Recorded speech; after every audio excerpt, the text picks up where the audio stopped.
on the board of directors for Long Island Trio. I'm also a donor son. Today we're going to honor donors and their families as we rededicate our beautiful rose garden in their memory. A little bit about myself. My story is not unlike many other donor families out there. It was my mother Theo that gave the gift of life back in 2005. After getting a very rare liver disease, she was rushed to the hospital needing a transplant, and while there she went to cardiac arrest and passed away the following day. She was only 55 years old. That day I was contacted by what's now LiveOnNY York, our organ procurement organization, asked if I would give consent for her to be an organ donor. Knowing my mother, who is a pediatric nurse and a very giving and loving person, there was no hesitation that I gave consent for her to be a donor, and with that, she was able to save 5 lives with her gift of life. Today we are going to be hearing from many speakers. We have some recipients, a donor, as well as some other very important people within the organ donor community. And first, I'd like to introduce our Nassau County Executive, Laura Curran, to give us a few words.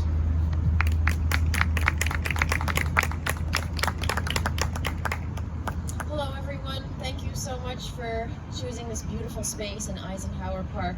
I also want to introduce, we have our wonderful Health Commissioner, Dr. Larry Eisenstein, with us as well. I don't know if he's ever missed this ceremony in his time as Health Commissioner. I was so excited about coming here today. I was talking to my family, and we were reading the paper this morning about the fires that were happening and all the craziness in the world. And I said, well, I'm going to be doing something very life-affirming today. And I told them what it was about. And then I'm just, I've spoken with some of the people here today, just getting a sense of your stories. And I'm just so grateful for the gift of life, that people choose to literally give of themselves to help another live a longer life and live a better life.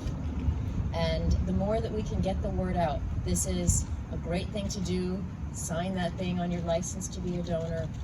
You don't know what ripple effect that's going to have in the world. The person that you save, the person whose life you extend, could go off to do wonderful things, and then so on and then so on. So I just want to thank you for being here.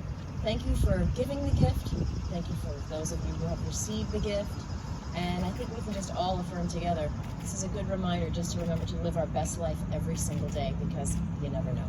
So I thank you very much for your attention, and I hope you have a wonderful day. Thank you.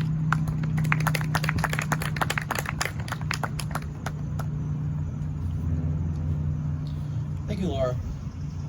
As I said, this is a very important event for Long Island Trio, as well as with LiveOnNY York. It's very rare that we get to honor the donors and their families in such an excellent way. And we turned out we have a very beautiful day, and I want to thank everyone for attending today, and those that are getting to watch this on video. The next I'd like to bring up for our invocation, Mayor Ann and Judge Bill Corbett.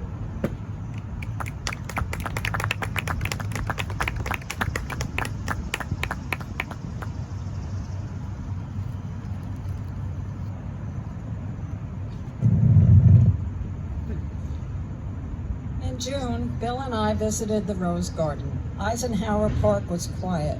Not many people were around due to the pandemic. As we walked to the Rose Garden, we could see the roses were in full bloom. It was a peaceful place to simply sit and relax on one of the benches and ponder the joys of life. It was obvious that those who tend the garden didn't let COVID-19 deter their loving care. We thanked them. As I sat on the garden bench, the thorns of the rose bushes reminded me of the challenges and sad realities faced by so many people on waiting lists for organ transplants. I was also reminded of each rose in the garden, symbolic of the gift of life, made possible through live and deceased donor donations. We thank God and ask for his continued blessing of the many people to whom the Rose Garden pays tribute, the organ donors and their families. Today we pray for those recipients who have received the gift of life and their families. We pray for the doctors, nurses, and caregivers who selflessly offer their skills, know-how, and caring ways to help make all of us healthier, stronger, and independent. Let us also keep in mind in our prayers the community and government leaders who support our cause. Most importantly, let us be ever mindful of the challenges of the world of organ transplantation and how we together, with God's help, we can work to meet those challenges in the future.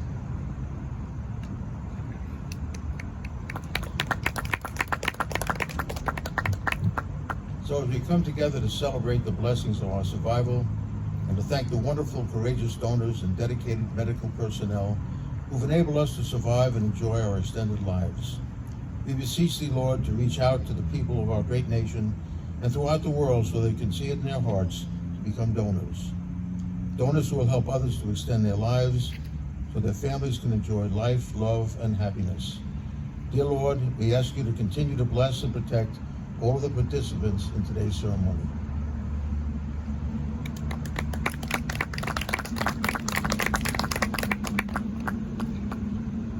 Thank you, Ann and Bill. Next, I'd like to introduce a fellow board member, Howie Pohl, who's going to talk a little bit more about Long Island Trio's mission, our activities, and as well as our other board members. Howie?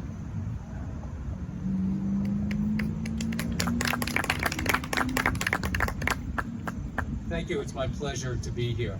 I am here because my wife is a liver transplant recipient. She received her organ in 2003 at New York University Langone Hospital, and we are eternally grateful for that. I wanted to tell you a little bit about Long Island Trio. We are a national organization. We are the local chapter of it, and we are actually the largest chapter in the country. We have 475 members, and they consist of transplant recipients, donors, family, support people, healthcare professionals, all of the major hospitals on Long Island. We are doing this Rose Garden ceremony in conjunction with our great friends at LiveOnNY New York, and we're so happy to have them here today. Long Island Trio is a support organization. We're an all-volunteer organization, and we're committed to improving the quality of lives touched by transplantation through education, support, advocacy, and organ donation and transplantation awareness. As far as education is concerned, we have a school education program that goes out to numerous high schools every year when high schools are in session, and some colleges, and we speak to well over 1,000 students every year about the need for organ donation and the benefits of being a transplant recipient. We provide current information with respect to developments in organ and tissue donation, transplantation, medications, social issues surrounding transplantation, and finances to candidates, recipients, donors, and their families. We inform transplant candidates, recipients, and their families, donors and donor families, about initiatives and protocols in the fields of transplantation.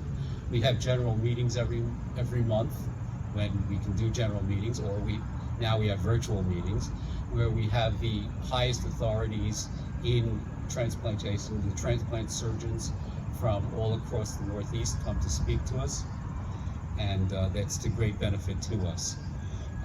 We are advocates.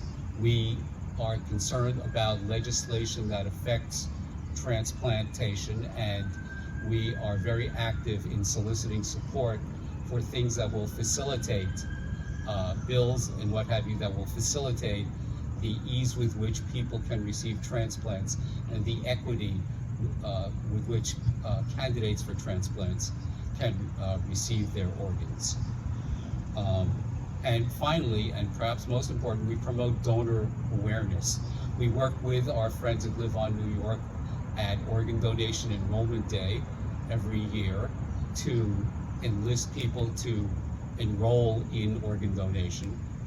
And we work throughout the year at different locations, including the Department of Motor Vehicles and other places, to sign people up to be organ donors. You may know that New York is amongst the last in states as far as the percentage of people that are enrolled as donors, and we want to change that. And that's our goal, to facilitate organ donation. Thank you very much for having me, and we'll go back to James.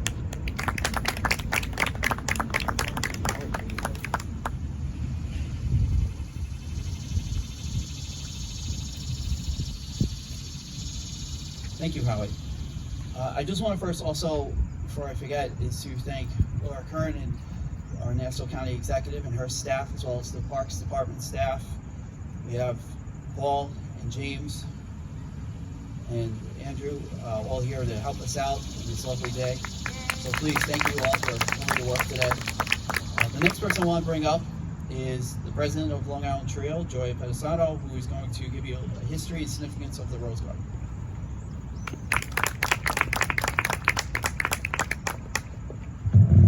Hi everyone, it really is my honor to be here once again. I too worked with LiveOnNY New York for over 11 years, and I am so delighted to still be involved in the world of transplant. It really is an amazing world filled with amazing people that really want to make a difference after giving the gift of life and after receiving the gift of life. So it has been my honor also to know the woman that started this Rose Garden. Just a little background. National Trio was started in 1990.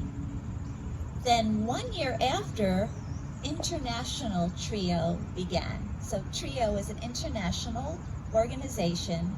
We're all proud that Long Island Trio happens to be the largest transplant recipient international organization internationally, and we're excited about that. So in 1990, this woman had received a transplant. Her name was Ann Laskaris. She received a liver transplant just a few months earlier, and at that point in time, as she used to tell the story, it was still experimental. And she actually had her transplant with Dr. Starzl, who is the godfather of liver transplantation, and really did a lot of wonderful things to help all types of transplantation.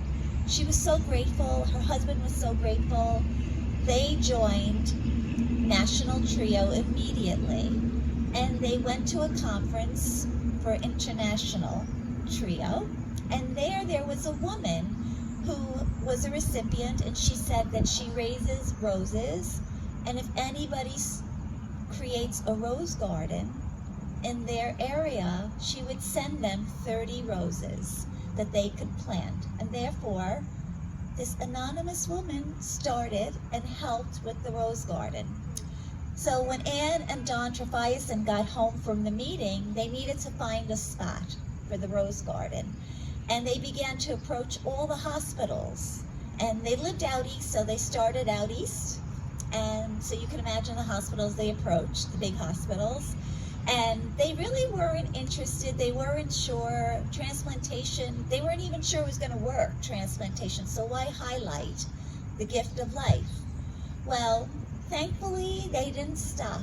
They came to Nassau County, and they approached the then commissioner of Nassau County, who directed them to the Parks Commissioner, and the Parks Commissioner said, well, there's a brick wall, it's kind of falling apart, it's hollow, if you want it, you can have it, and the commissioner says it's fine. So they looked at the brick wall, it really was falling apart, but they saw that they can fill this hole with love and flowers and roses, and it can be symbolic of the gift of life. And that's how the Rose Garden started. And it's taken care of by volunteers, by recipients that continue to volunteer. Most of them are here today working on the film, and Sue is going to work on music. A recipient of someone that is no longer with us. Also, friends of transplant. It's all volunteers that take care of it. It's a beautiful rose garden, and it really does symbolize the gift of life with every bloom that blooms, every gentle, tender rose that blooms. It symbolizes another life that is saved and spared by an anonymous stranger. So I thank everybody for being supportive, for coming to the Rose Garden. It's not just our Rose Garden, it's everybody's Rose Garden. And I'm always reminded of that when I come to the Rose Garden, of how people come and look at it and take pictures, and they're delighted. And we're delighted that in some small way, it also gives the message in a really big way that life continues to flourish and to make a difference in so many different ways. Thank you for being here, everybody. It really is my honor to talk to each and every one of you here and that will be watching this in the future. Thank you. Very honored and proud to now introduce our next speaker, Safiya Raheem.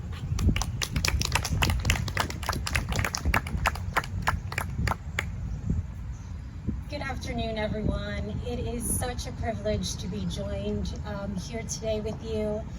My name is Safiya Raheem. I am the Director for Community and Government Affairs at LiveOnNY New York. As it has been mentioned, we are the organ procurement organization that serves the greater New York City area. I also want to highlight the work that our family services and our aftercare team does.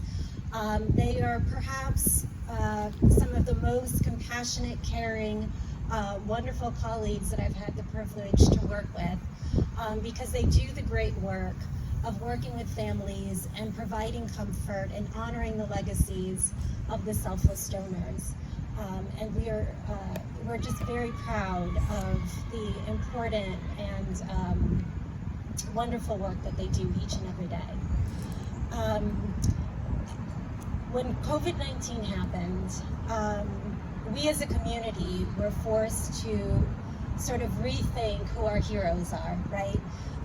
It became, the grocery store clerk. It became the delivery person who brought your meal or your prescription medication to your door. I want to say that at LiveOn New York, our donor families have always been our superheroes. They have always been the ones that wear the capes. And it's such a privilege and a joy to honor their legacies each and every day. And it really does come down to a choice, right? So an individual makes a choice that, when they leave this world, they want to be able to extend that life and give hope and opportunities and meaning and life to others. And so I really do encourage you, on behalf of the nearly 10,000 New Yorkers who are still currently waiting for that life-saving transplant, to consider signing up as an organ donor. As I mentioned, here at LiveOn New York, you are our superheroes. Your legacy will be honored. You'll be literally saving lives and giving hope and new opportunities to others. So thank you so much for allowing us to participate in this event every year. As it's been mentioned, we could not have asked for a more beautiful day, and it really is a privilege and an honor to be with you. Thank you.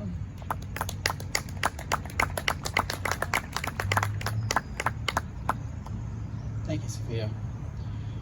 The next person I want to bring up has been with our event for a very long time and a very great friend to our organization and a wonderful man. He's been very busy, especially this year.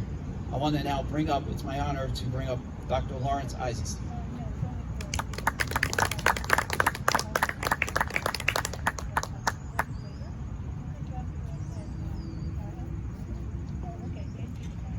Thank you. Good afternoon, everybody. I love this event. I always tell the county executive this is such a vital event. I'm so thrilled that she's here and so supportive. And Long Island Trio and LiveOn New York have the full support of Nassau County and the health department. I'm going to be very brief, although it's a beautiful day. I don't think any of us mind being out here today. We do miss the tent and all the people that are normally here with us, but they're here with us in spirit. We say hello to them. We know they're watching, and hopefully next year we'll be giving this speech with all of us back by the tent and with a big bucket of roses for everybody, and I look forward to it. I guess the only thing I would say is COVID, of course, has been a health commissioner's biggest responsibility over throughout 2020 from the day it started for us, which was Super Bowl Sunday, the first quarantine traveler, February 2nd. I'll never forget that date. I never actually got to watch the football game, but it doesn't matter. The point of the story is we focus on COVID, but other health issues didn't stop. This is a reminder to people that you still have to take care of your heart, and you still have to take care of your weight, and you still have to take care of your sugars, and you don't want to become diabetic. And people should get those cancer screenings. And people really have to take this time to stop and think about their health. There are things that we can't control. The average resident like me and most of us can't control that a pandemic occurred. But we can control the actions that we take, and we can do things to save other people's lives. We can control whether we wear a mask in public. We can control if we socially distance. We can teach our children that washing hands and using hand sanitizer is life-saving. We can control that. We also can control whether that little box on the back of our driver's license is checked off. And so for a lot of people who've spent time at home and thought about how to spend the time as the pandemic was raging, and now thankfully there's a little bit more freedom as far as what we're allowed to do. This is the time people should take a moment and think, because of COVID, what are the things they can do so that other health issues in their lives, in their friends' lives, and in our community's lives, they can impact. And agreeing to be a donor is something everybody can do. It doesn't take a long time. I'm very grateful how the new license process has changed. I stood up here years ago and said, New York is dead last in the percentage of organ donors, and part of that is because the way you have to actually go to your license, and there's a box on the back that you have to check off, and then very often it smudges off, and the doctors and the nurses don't know what to do when the time comes. With the new enhanced licenses, it's an automated question that you have to ask, and that's a great victory for us. We talked about it last year. But for everybody that doesn't have that automated thing, make your wishes known. Let your family members and loved ones know that, God forbid you're ever in that circumstance, this is something you would want. You would want other people to live because of your misfortune. And so the message is to everybody, we will get through COVID. I'm not going to make any predictions like you hear predictions. We're going to see. Just everybody do the best you can. And while COVID is here, make sure that because you're fearful of COVID, that you don't get sick from something else that you could have prevented. And make sure that you do your part to help everybody else. And being an organ donor is an example of that. So I'll be very brief today, shorter than usual. Thank you for having me. I look greatly forward to doing this under the big tent next year. And to Long Island Trio and Live On New York, enjoy. We speak once or twice throughout the year. It's amazing what you do. You're a lifesavers. And on behalf of all the residents of the county and the Department of Health, thank you for everything that you do.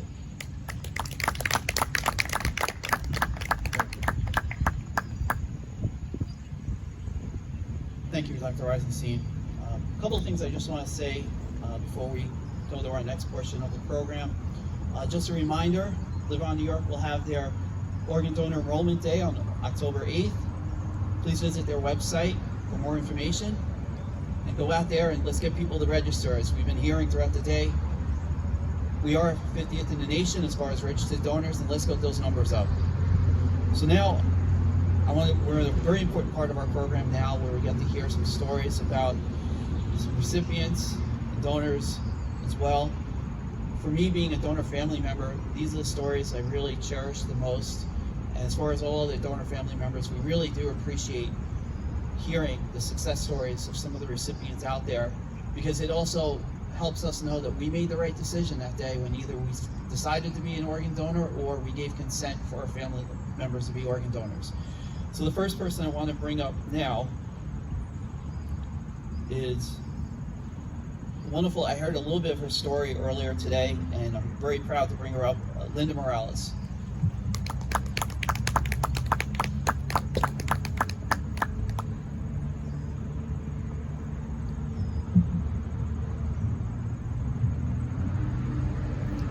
Well, it's such a beautiful place. I've never been here, and roses are my favorite flower. So this is just such a beautiful honor to people and their families. I do have a very unique perspective on organ donation. and transplantation. When I was 19 years old, I was going to NYU on a voice scholarship, and I was working for the Songwriters Guild in Manhattan. I was exactly where I wanted to be, and I saw myself headed for Broadway or a recording career. But one morning, seemingly out of nowhere, I woke up having no strength at all. I couldn't stand, and I couldn't put a brush through my hair. My mother took me to the doctor, and he did some blood work. Soon after, my doctor called and said that your daughter has no kidney function whatsoever. And we've already contacted Stony Brook University Hospital, and they've set her up and they're ready for dialysis. And I had no idea what that meant. And I had no idea how my life was just going to drastically change.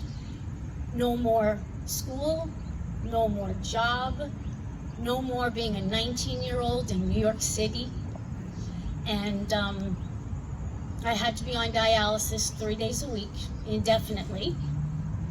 When we initially got the phone call, my whole family was crying, and I wasn't crying. And my parents looked at me and they said, "Why aren't you crying?" And I said, "God hasn't given up on me. I don't know why I have to go through this, but I know someday I will." And I knew that he'd see me through, but I didn't know how.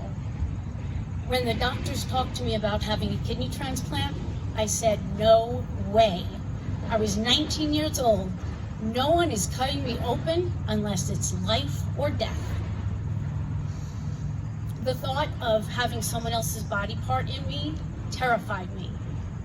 So I think you get to hear a different story, a real story, about how uncertain you feel. And neither of my parents were a match.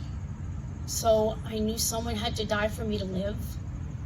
And I couldn't understand how this could possibly be God's will for me. So even though my parents put me on the transplant list, I would pray every day, "God, please don't let Stony Brook find a match." 19, remember. So I was on dialysis for a year, and the more I sought God, the more my faith grew. The more I went from knowing he could do a miracle to knowing he would do a miracle. But one day something unexpected happened while I was praying. I knew that God wanted me to have a transplant. I didn't know how could this possibly be the miracle that I've believed for. And I said, I never thought these words would come out of my mouth, but thy will be done, and not mine. But just so I know, you did it. Let me wake up Mother's Day morning with it done. The night before Mother's Day, Dr. Rappaport called me up from Stony Brook University Hospital and said, "We have a match here as close as your sister could be." And I woke up Mother's Day morning, May 14th, 1989, and I've had the same kidney for 31 years. And I gave birth to 2 children after the transplant. 12 years after the transplant, my family and I moved to Dallas, Texas. And I knew I was in good hands with Methodist Dallas Medical Center. And but I was very upset because they wouldn't take me on as a patient unless they did a sonogram.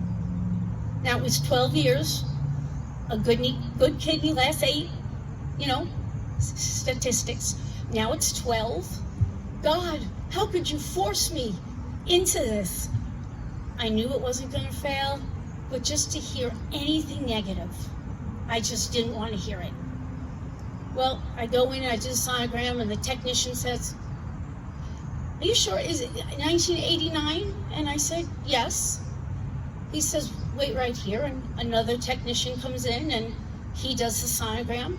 And he says, "Now you're sure it's 1989? I said, "Of course I'm sure. May 14th, 1989. Wait right here." Now the radiologist comes in to do the sonogram. And you know when that happens, that's not a good thing. My story went out the window. I wasn't saying a word. And he said, "Do you know why they brought me in here?" And I said, "No."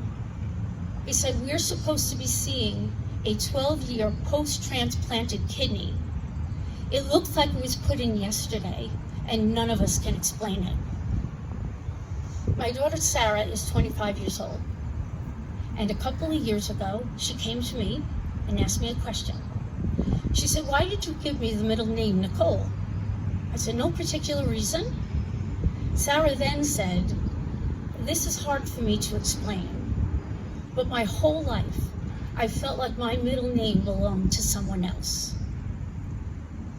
I said, "Well, when we knew we were having a girl, Dad said she'll be my princess. We found out Sarah meant princess, so that was that. But as for a middle name, we didn't have one. And one day I'm looking through a baby book and I said, 'Nicole.' And my husband says, 'Yes, that's it.' And it was never a question." 2 weeks later, we were somewhere at a chance meeting, and I'd never known anything about my donor. And the person said to me, "I can only tell you one thing. Her name is Nicole." My daughter just started sobbing. She still feels like her middle name belongs to someone else, but now she knows why and says her name with a huge smile. She finally feels a special connection with the name because it was the name of the young woman who helped make her life possible. I have this incredible story because somebody in their hardest decision in their life, in their pain and loss, thought of someone else. People don't realize that with this one act of selflessness, generations do go on. My children will have children, and they will have children. I didn't just get a kidney. My husband got a wife. My children got a mother. Not only did this one act of generosity change my life, but it changed someone else's life as well. Several years after my transplant, my husband's friend lost a young son suddenly. And he was in the hospital and he was devastated, of course, and very upset when the doctors came to him talking about organ donation. My husband and him went out in the hallway and he asked for my husband's advice. My husband took out his wallet and he showed him our 2 children. I said I wouldn't have these 2 beautiful children if someone didn't give my wife a kidney. At that moment, he said yes to organ donation, and many lives were saved that day. And in the end, I was right. God did have a purpose and a plan in allowing kidney failure. Romans 8:28 states that God causes all things to work together for our good to those who love him. Not only have I come to know God in a way I never thought possible, I also have been able to bring hope and encouragement to those who are waiting. The greatest lesson I ever learned is that there's a difference between faith and trust. I had faith in God to heal me, but I didn't trust him to do it however he chose to. Always remember, God doesn't take us out of our trials, but he always promises to bring us through. And the book of Proverbs states, "Trust in the Lord with all your heart. Lean not on your own understanding. In all your ways acknowledge him, and he will make your path straight." I am here today to tell everyone that organ donation programs, like the one at Stony Brook University Hospital, truly restores lives and performs miracles. Thank you.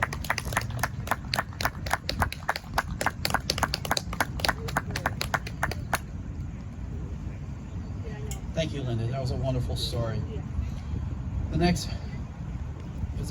speakers we're bringing up now, I got to hear a little bit of their stories as well. Just an incredible story, really moving. And I just want to welcome to the podium now Henry and Josias Maduro.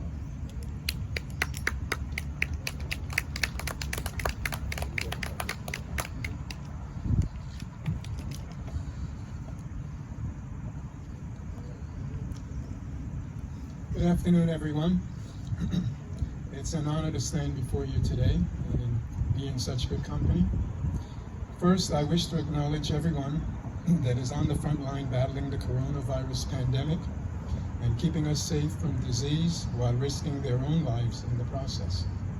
We thank you deeply for your service during this time.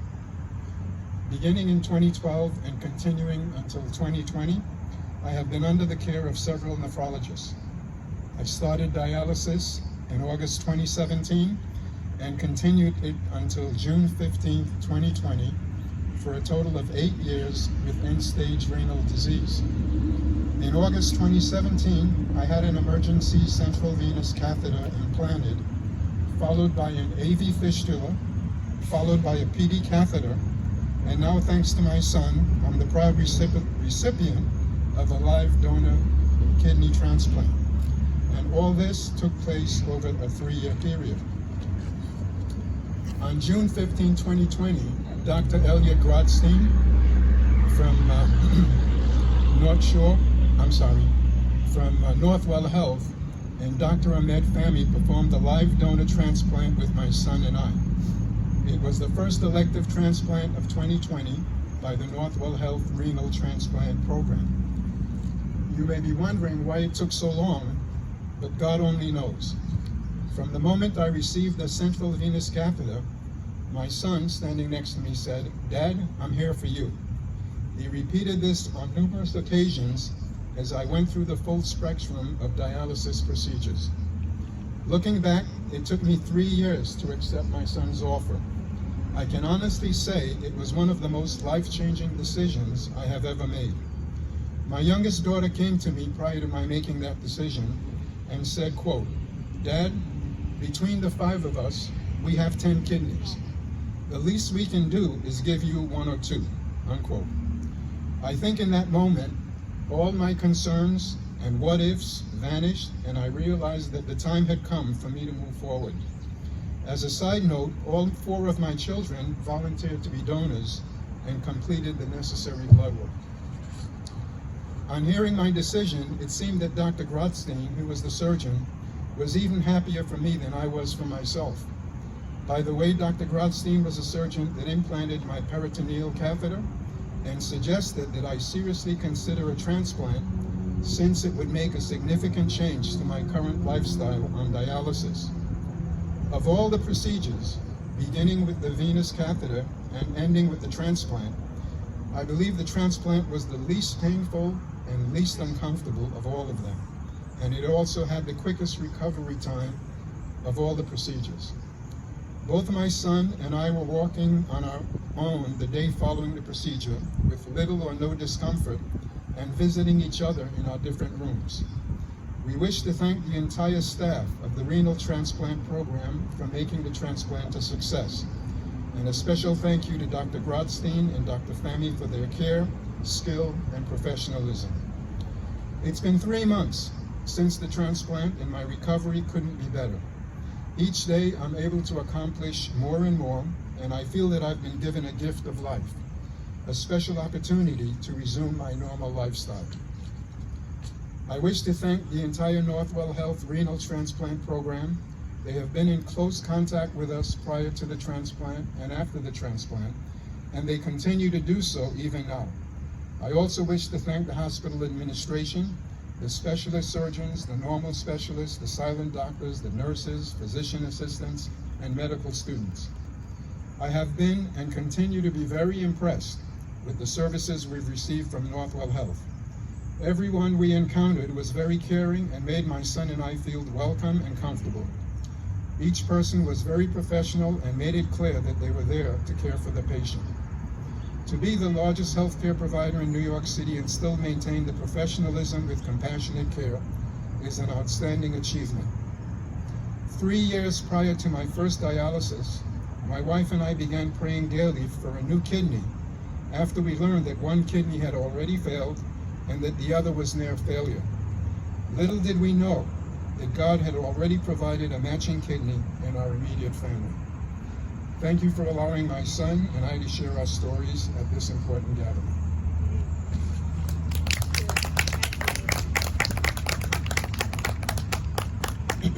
I don't have I actually had something written, but he took over.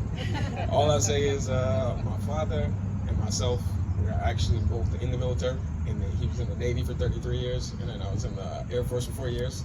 And it's basically seeing him coming home and then seeing him, the body, I guess, when you feel like you're a strong person or something like that, once it goes, it's one of those things. So it's, I'm just grateful for the whole Northwell Health, the whole organization, everybody that took place. It was a smooth process. I'm just happy.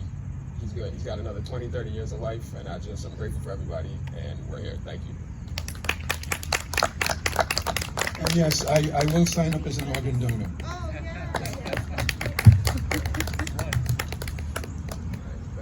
Thank you. Thank you, Henry and Josias, and thank you again for your service as well.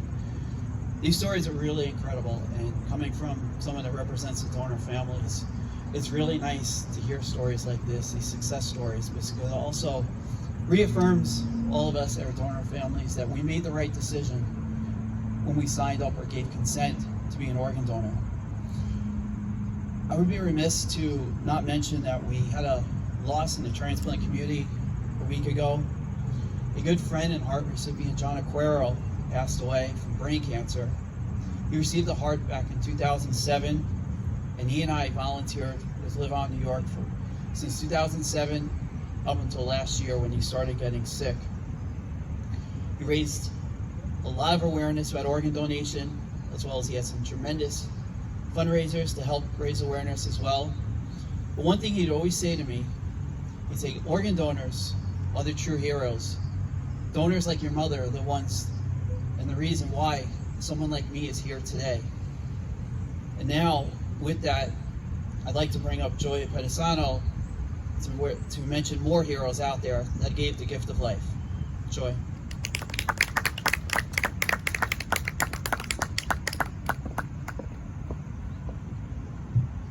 Thank you, James. This program is always emotional, and it's always emotional for me. It's just amazing, these heroes, and many of them are heroes that are anonymous, but we are lucky today that we have some names that we are going to read and share information, and we'll keep them in our thoughts. Patricia Karen Abanilla, Jesse Parker Adams, Jameek Anderson, Christina Elise Angelo, Jenny Alexander Chusco Barbescio, Deborah Barbieri, Alexandra Barnes, Martha Bellantoni, Mark Bennett, Dr. Rupesh Himani, Eric Bodner, Robert Bonsalvage, Joanne Booker, Nicholas Jabari Booker, Specialist Marcus T. Brown, Craig John Carras, Dilcha Emilia Ecuador Castillo, Michael Cesario, Zanaya Chadwick, Wilmer Kamul, Oswald Ozzy Charles Jr., Bogdan Kosmanchuk, Kenny Cross, Edwin G. Crowley, Thomas Cutinella, Kirkland Narvis Dawson, Russell DeKeck, Stephen James Del Guidice, Michael Eddy, John Erickson, Ruben Espinal, Maria Feliciano, Joseph Filomena, Winston Francis, Emily Fryer, Jonathan Jim Gibson, Dennis Gigliotti, Michael Giorgio, Walter Gonzalez, Paul Grammatico, Shikania Greer, James Thomas Griffin, Alexander Julia, Carrie Guthrie, Sergio Gutierrez, Clarence Hanchard, Dominique Hardy, Eleanor Nevea Hawkins, Robert Henley, Sean Hernandez, Brittany Hill, Royce Hodge, Tara Hogan, Ryan T. Hardnicki, Miles Humbaugh, Vanderlee Johnson, Starkiva Jones, John Charles Jordan, Sean Patrick Pelliver, Ji-Sun Kim, Albert Kirk, Juliana Kirk, Noam Cornfield, Samantha Koulas, Karen Kraft, Margaret Krumholz, Damian Paul Lake, George E. Leonard Jr., Jim Lerner, Avery Hunter Lessing, Kenneth Liebert, Sharon Michael Linton, Avril Isabella Maldonado, Anthony J. Mangiaracina, Roy Marty, Theo Mateiko,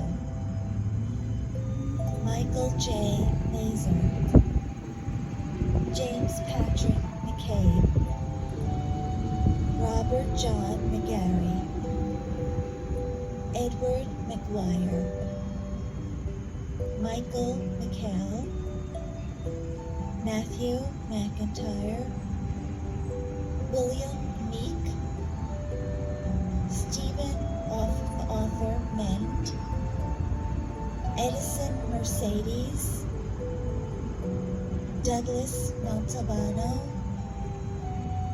Logan Evan Morales,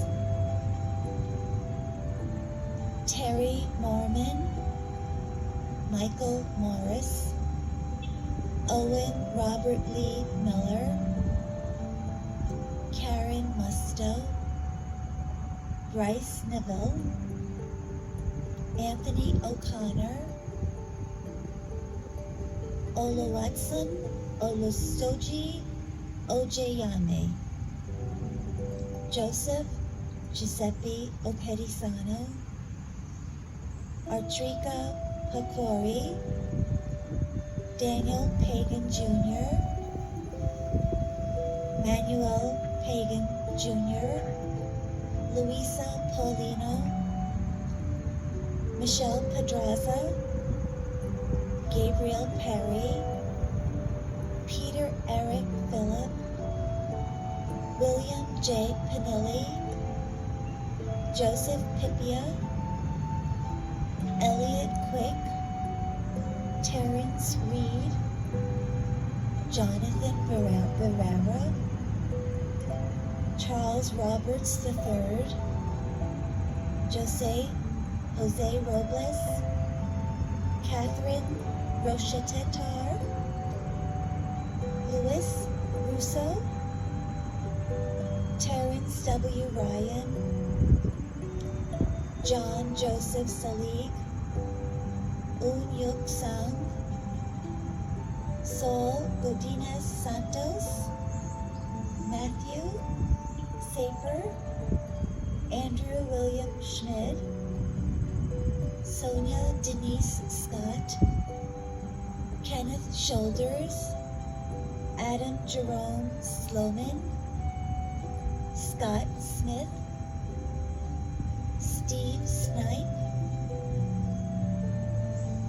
Kingston Spencer, Herminia Suazo, Anna Rachel Thompson, James Thorpe, Wallenrod Thungpuri, Manfredi Nectali Torres, Annette Treza, Thew Trong, Charles Tyler, Anthony Timon, Michelle Ong, Richard Joseph Urban, Catalina Valencia, Luis Angel Vargas, Anthony Velez,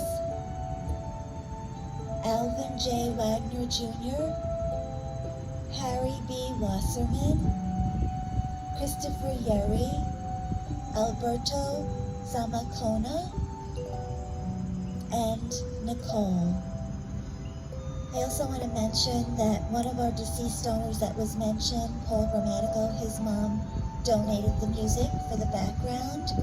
And we also want to honor our live donors because they make a difference and they save lives as well.